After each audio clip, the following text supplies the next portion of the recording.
35 ton মাংস, 1 ton মাংস নয়, একেবারে সব শুদ্ধ উল্টে গেল। একেবারে ট্র্যাক শুদ্ধ উল্টে পড়লো রাস্তায়। 35 টন মাংস, ভালো করে শুনুন।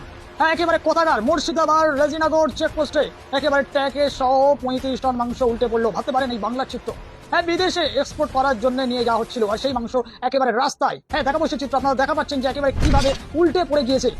কিসের মাংস এটা, কোথায় নিয়ে যাচ্ছে, একেবারে সেই চিত্র দেখা পাচ্ছেন যে একেবারে বাংলার চিত্র, অন্য কোনো রাজ্যের চিত্র নয়, যেখানে গো হত্যা বন্ধ করার দাবি করছে সবাই। আর সেই সময় একেবারে উল্টে গেল।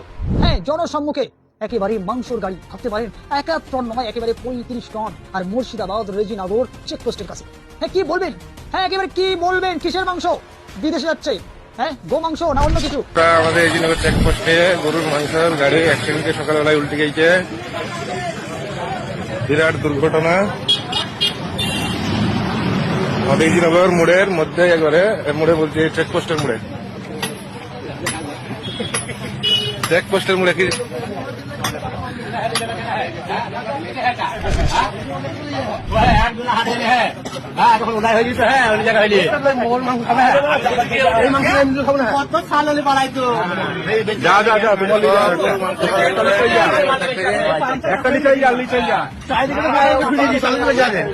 বড় সৃষ্টি সব